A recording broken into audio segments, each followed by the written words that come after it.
Hello दोस्तों, हमने हड़प्पा की आर्ट एंड कल्चर उसी के साथ रिलीजन एंड रिचुअल्स अभी तक कंप्लीट किए थे।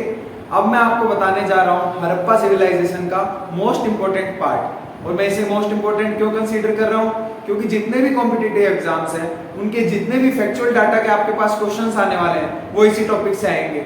तो इस टॉपिक को गौर से सुनिएगा और अपनी कॉपी में नोट्स बनाते चलिएगा, जिससे कि आपको इसमें हेल्प मिलेगी और एक एक चीज आपको याद होगी। तो यहाँ से आपको देखने को मिलेगा कि सीधा सीधा क्वेश्चन उठ के आ रहे हैं। ठीक है, तो सबसे पहले फैक्चुअल डाटा की बात करते हैं। तो ये आपको बाद में लिखना है, उससे पहले मैं आपको एक चीज बता देता हूँ कि हड़प्पा की लिटरेसी कैसी थी, लिटरेसी या स्क्रिप्ट्स और पॉलिटी कैसी थी। तो सबसे पहली बात, हमें पॉलिटी का कोई एविडेंस नहीं मिला है। आप केवल ये कंसीडर कर सकते हैं कि किंग सिस्टम चलता होगा उस टाइम पे भी, और जैसा कि रेगुलर लाइफस्टाइल चलती आई है रूरल एरियाज में या अर्बन एरियाज में, वैसी रही होगी। ठीक है, और स्क्रिप्ट की बात करते हैं तो सबसे एक मेजर फैक्चुअल डाटा जो है धोलावीरा। धोलावीरा में हमें क्या है, एक साइन बोर्ड मिला है। साइन बोर्ड यानी जिसपे कोई एविडेंसेस मिले हमें लिखावट के। पर दिक्कत ये है कि अभी तक जो लिटरेसी है यानी कि स्क्रिप्ट है हड़प्पा की, वो अनडिसाइफर्ड है। अनडिसाइफर्ड यानी कि अभी तक उसे पढ़ा नहीं जा सका है। ठीक है, तो आप ये लिख लीजिएगा, अनडिसाइफर्ड स्क्रिप्ट। ठीक है, और ये बहुत ही इंपॉर्टेंट पॉइंट है। ये आपको अभी लग रहा होगा कि कोई छोटा सा फैक्चुअल डाटा है, पर इससे कई बार क्वेश्चन उठ के आ जाते हैं। अनडिसाइफर्ड स्क्रिप्ट है हड़प्पा की अभी तक। ठीक है, पढ़ा नहीं गया इसे। और कुछ लोग मानते हैं कि ये जो स्क्रिप्ट रही होगी वो बोस्टोफेडोल नेचर की हुई होगी। बोस्टोफेडोल नेचर यानी, चलिए मैं आपको बताता हूँ। बोस्टोफेडोल एक लिखने का पैटर्न है जहाँ पे आप राइट से लिखना चालू करते हैं और ये पैटर्न ऐसे चलता है लिखने का। समझ रहे हैं आप? लिखने का इस पैटर्न को क्या बोलते हैं? बोस्टोफेडोल। ये लिख लीजिएगा। बस स्क्रिप्ट से रिलेटेड इतना ही फैक्ट है। अब हम बात करते हैं जो अलग अलग साइट्स हमें मिली है, उनमें कुछ स्पेशल एविडेंसेस जो हमें मिले हैं जिनसे आपको डायरेक्ट क्वेश्चन पूछे जाने वाले हैं, उनकी बात करते हैं। तो सबसे पहली मेजर साइट्स कौन सी आएगी? तो हड़प्पा और मोहनजोदड़ो, ये दोनों तो सबसे मेजर साइट्स है। तो इनमें हमें क्या क्या एविडेंसेस मिलते हैं, चलिए वो पढ़ते हैं।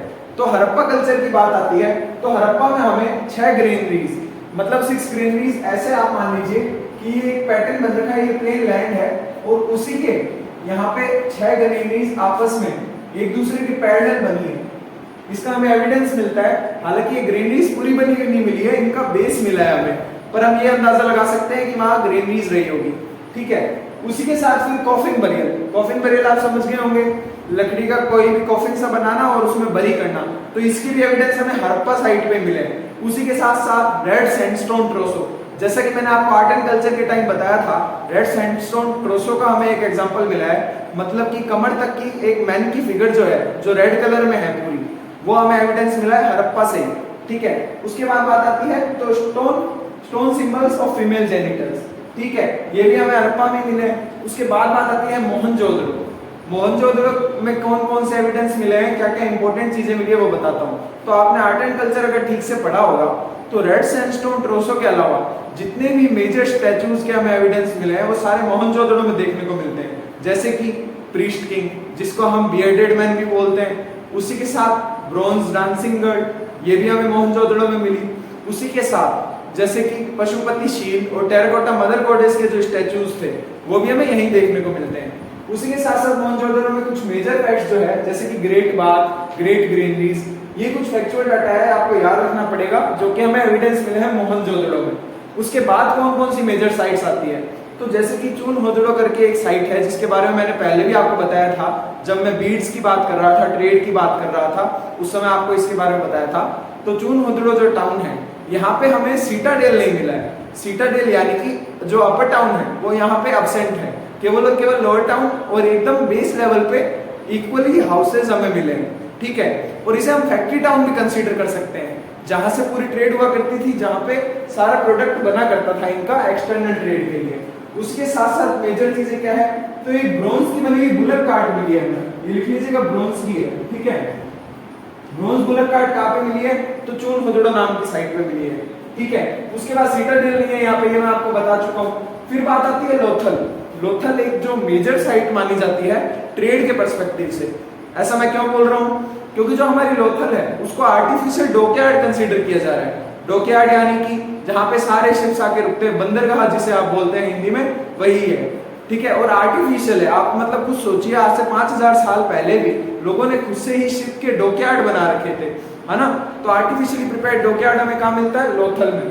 उसके बाद कुछ मेजर फैक्चुअल डाटा आता है लोथल में, तो हम देखते हैं जैसे कि ये है राइस हस्क। राइस हस्क का एग्जांपल मिलता है, एग्जांपल क्या एविडेंस मिलता है। उसके बाद बात करते हैं 6 ग्रिड डिवीजन। ग्रिड डिवीजन आपको याद हो तो मैंने बताया था ग्रिड सिस्टम, है ना, जो 90 डिग्री पे एक दूसरे को रोड काट रही थी, उसमें 6 ग्रिड सिस्टम क्या है। तो आप देखेंगे कि जो 90 डिग्री पे रोड काट रही है उनके हर बार आपको एक पैटर्न फिक्स मिलेगा, जहां पे 6 लेन्स हुआ करती थी और उनमें हाउस बने हुए होते थे, ठीक है। और स्ट्रीट में साइड में से एंट्री हुआ करती थी, ये भी आपको याद रखना है, ठीक है। उसके बाद बात आती है तो ship on seal. Ship on seal यानी कि एक सील मिली है हमें, इसका एविडेंस मिला है और उस पे एक शिप ड्रॉन हो रखा है, मतलब वो हमें ट्रेड का एग्जांपल दे रहा है, ट्रेड का एविडेंस दे रहा है, ठीक है। उसके बाद बात करते हैं तो लोथल में एक फैक्चुअल डाटा आपको और लिखना पड़ेगा कि हमें बरियल मिला है, male and female burial together, ठीक है। मेल एंड फीमेल बरियल मिला है हमें साथ में। कॉफिन बरियल कहाँ मिला है? तो हड़प्पा में। उसी के साथ मेल एंड फीमेल बरियल कहाँ पे मिला है? तो लोथल नाम की साइट पे। उसके बाद बात आती है तो रोपड़ की बात कर लेते हैं। रोपड़ एक छोटी सी साइट है, देखा जाए तो ज्यादा इंपॉर्टेंट नहीं है, पर अगर ऐतिहासिक नजरिए से देखेंगे तो हर छोटी से छोटी चीज भी हमारे लिए इंपॉर्टेंट है, ठीक है। रोपड़ की बात करते हैं तो यहाँ पे सबसे पहली चीज क्या मिली है? गुरजोहम, जैसा कि मैंने आपको बताया था, डॉग और हमें मेंस के साथ में बरियल मिले थे, है ना। वही यहाँ पे रोपड़ का एरिया है, वहां पे भी हमें क्या मिला है? डॉग्स और मेंस के बरियल मिले हैं, ठीक है। उसके बाद कुछ एक और फैक्चुअल डाटा देखेंगे तो स्टोन एंड सोइल कंस्टिट्यूट्स। यहाँ आप लिखे तो आपकी मर्जी है, बाकी इतना जान लीजिए कि पुराने स्टोन्स के एविडेंस मिले हैं, बस यही है, ठीक है। उसके बाद बात आती है कालीबंगा साइट की। कालीबंगा जो हमारे राजस्थान में है, कालीबंगा के कुछ मेजर फैक्ट्स आपको बताऊं तो एक तो आपको बताया था 7 फायर अल्टार्स मिले हैं, ये आपको मैंने रिलीजन वाले पार्ट पे बताया था, है ना। फायर अल्टार्स यानी कि हवन कुंड, ठीक है। उसके बाद वुडन फरोज मिले हैं। वुडन फरोज के साथ साथ हमें प्लग फील्ड्स भी मिली है। प्लग फील्ड्स यानी कि जोते हुए खेत, जिनको आप कह सकते हैं। उसके बाद बात आती है तो wall between Citadel and lower town, है ना, मतलब ये इकलौती ऐसी साइट है जिसमें हमें वॉल देखने को मिली है लोअर टाउन और सीताडेल के बीच में। इससे क्या पता लगा कि हमारी जो सोसाइटी थी वो डिस्टिंग्विश हो चुकी थी, है ना। कुछ मतलब भेदभाव आ चुके होंगे, हम ये अंदाजा लगा सकते हैं, ठीक है। उसके बाद कैमल बोन्स, कुछ कैमल बोन्स हमें एविडेंस मिले हैं। ऑब्वियस सी बात है, राजस्थान की साइड से तो कैमल बोन्स मिलना तो लाजमी है ना। तो ये आपके जो इंपॉर्टेंट फैक्चुअल डाटा है, इन सबको आप नोट डाउन करके रख लेंगे, ये बहुत ही इंपॉर्टेंट है हर कंपटीशन एग्जाम के पर्सपेक्टिव से। आपको देखने को मिलेगा, आप कुछ पीवाईक्यूज उठाएंगे तो सीधा सीधा क्वेश्चन इन साइट से पूछे जाते हैं। और मेजर कुछ साइट्स बताऊं इनमें भी, तो आपको लोथल, मोहनजोदड़ो और हड़प्पा, इन 3 के बारे में तो हर चीज याद रखनी ही रखनी है। उसके बाद आपको क्या याद रखना है वो आप पे डिपेंड करता है, ठीक है। तो अगली स्लाइड पे आते हैं और आपको बताते हैं हड़प्पा डिक्लाइन कैसे हुआ। चलिए हम आपको बताते हैं कि हड़प्पन कल्चर जो था उसका डिक्लाइन कैसे हुआ। एक इतनी महान सभ्यता जिसने अपना इम्प्रिंट छोड़ दिया पूरी हिस्ट्री पे, पूरी वर्ल्ड हिस्ट्री पे, ना कि केवल इंडियन हिस्ट्री पे, वो अंत की तरफ कैसे आई, है ना। तो चलिए आपको कुछ मेजर पॉइंट्स बताते हैं। हिस्टोरियंस का मानना है कि आर्यन इन्वेजन एक रीजन हो सकता है। काफी सारे रीजन मैं बताऊंगा, जिसमें से एक रीजन ये भी कई लोग मानते हैं, लिख लीजिएगा साथ में। आर्यन इन्वेजन एक रीजन बताया जाता है कि हो सकता है हड़प्पा कल्चर क्यों डिक्लाइन हुआ, है ना। जो हमारे सेंट्रल एशिया के लोग थे, मेजरली कह सकते हैं आप पर्सिया के जो लोग थे, है ना, उन्होंने हमारे साइड इन्वेड किया है इंडिया में, और उस कारण मान सकते हैं कि हड़प्पा कल्चर जो है वो एंड की तरफ आया। पर इसको कई लोग नेग्लेक्ट भी करते हैं ये कहकर कि जो हड़प्पा कल्चर है उसमें हमें कोई वॉर ट्रेसेस नहीं मिले, है ना ही इतनी ज्यादा मात्रा में हमें कोई डेड बॉडीज के एविडेंसेस मिले। हालांकि मैं आपको बताता हूं तो 36 नियर अबाउट स्केलेटन्स जो है ना, 36 स्केलेटन्स के हमें टोटल एविडेंस मिले हैं पूरे हड़प्पा कल्चर में, ठीक है। और उसके अलावा एक इंटरेस्टिंग फैक्ट है, जो 13 स्केलेटन्स है इनमें से, है ना, 13 स्केलेटन्स है, वो हमें कहाँ मिलते हैं? तो वो हमें मिलते हैं एक सिंगल रूम में, ठीक है, इन अ सिंगल रूम, जिसका रूम नंबर 7 है, पर आपको इतना डिटेल में नहीं जाना है, ठीक है। तो आप खुद देखिए कि 36 स्केलेटन्स हमें इन टोटल मिले हैं किसी एक पूरे कल्चर के लिए, है ना। तो ये छोटा ही नंबर कंसीडर करेंगे आप, है ना, इसे कोई वॉरफेयर का एविडेंस कंसीडर नहीं कर सकते। कुछ अलग अलग रीजंस भी हो सकते हैं, हो सकता है नेचुरल डेथ हुई हो, है ना। अब आर्यन इन्वेजन में आपको अगर कोई पॉइंट लिखने को आता है आर्यन इन्वेजन के बारे में या डिक्लाइन ऑफ हड़प्पा कल्चर के बारे में, तो आपको इसको डिफेंड करते हुए लिखना है। आपको दोनों हिस्टोरियंस के व्यू बताने हैं सबसे पहले तो, कि कुछ लोग तो मानते हैं कि इन्वेजन हुआ है, कुछ लोग मानते हैं नहीं हुआ, है ना। तो हम इसे कंसीडर नहीं करेंगे कि मेजर रीजन है ये डिक्लाइन का। क्यों? क्योंकि सबसे पहले हमें कोई वॉरफेयर एविडेंस नहीं मिला, तो हम आर्यंस को कंसीडर डायरेक्टली नहीं कर सकते कि हाँ इनके इन्वेजन की वजह से ही हुआ, है ना। ना ही हमें कोई मास मैसेकेयर का एविडेंस मिला है, तो इससे भी ये प्रूफ हो जाता है कि एकदम से डिक्लाइन ऐसे पॉसिबल नहीं है, ठीक है। अब दूसरा जो रीजन आता है आर्यन इन्वेजन के बाद, वो आप कंसीडर करेंगे decline of external trade, decline of external trade.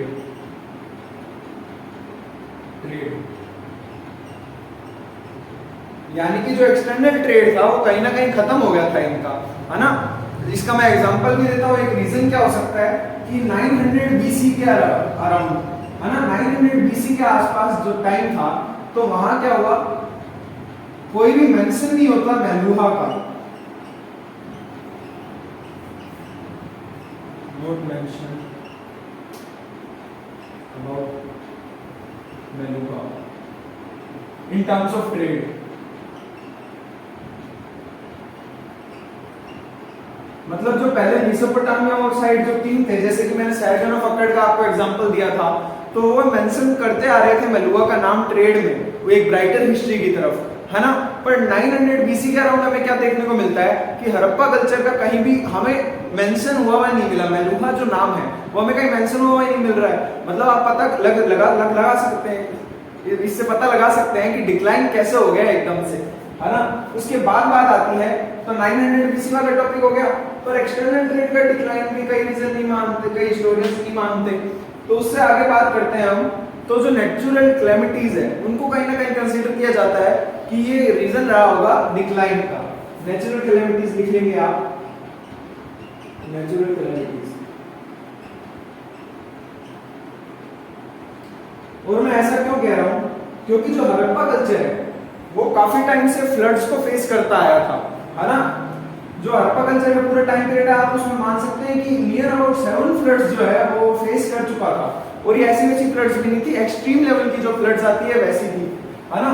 तो इसमें क्या करते थे वो, फ्लड से बचने के लिए जो एक अपर प्लेटफॉर्म पे भी उनका पूरा टाउन बसा हुआ करता था, यही रीजन था फ्लड्स का। अब कुछ हिस्टोरियंस तो मानते हैं कि फ्लड्स के कारण डिक्लाइन हुआ, कुछ लोग जो है वो मानते हैं ड्रॉट भी एक रीजन हो सकता है। ड्रॉट यानी कि सूखा पड़ना। ड्रॉट पड़ने के कारण हो सकता है कि जो मेलुहा के जो ओरिजिनल पीपल्स रहा करते थे वो अपने इंडिया की तरफ जो है माइग्रेट करने लगे, जो सेंट्रल इंडिया है उसकी तरफ आने लगे, है ना। और जैसे कि मैंने आपको जोलवे कल्चर का भी एग्जांपल दिया था, याद हो तो आपको, जोलवे कल्चर में मैंने क्या बताया था कि ये डेवलप होना चालू हुआ है 1400 बीसी के बाद। तो ये रीजन भी तो हो सकता है जो हमारे हड़प्पा कल्चर के पीपल थे, है ना, वो किसी नेचुरल कैलेमिटीज के चलते यहाँ माइग्रेट करके आ गए हो चैल्कोलिथिक कल्चर में और यहीं सेटल डाउन हो गए हो, है ना, क्योंकि उसके बाद हमें डेवलपमेंट भी देखने को मिली है।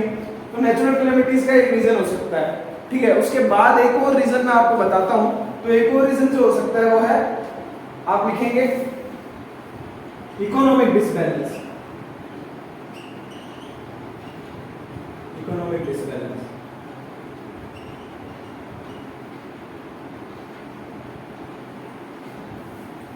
हो सकता है एकदम से कोई ऐसा कल्चर या फिर कोई ऐसी चीज हुई हो जिससे कि ट्रेड डिक्लाइन हुआ और इकोनॉमी में सोसाइटी के इम्बैलेंस आ गया, है ना। या फिर और भी कई रीजन हो सकते हैं, जैसे कि नेचुरल कैलेमिटीज के चलते ही जो मनी का फ्लो था वो कम हो गया सोसाइटी में, जिसके कारण इकोनॉमिक डिसबैलेंस आया और हड़प्पन कल्चर जो था वो डिक्लाइन की तरफ बढ़ गया। ये कुछ मेजर रीजंस है जो आपको याद रखने हैं, हड़प्पा कल्चर कैसे डिक्लाइन हुआ। इस पे अलग अलग पर्सपेक्टिव है हर हिस्टोरियन का, पर अभी भी अगर आपसे कोई रिलेटेड क्वेश्चन पूछता है इससे, तो आपको ये सारे फैक्ट्स देने पड़ेंगे और इन पे आपको रैशनल व्यू ट्राई करना है। रैशनल व्यू यानी कि बायस नहीं लगना है आपको हर एक तरीके से फैक्ट देना है।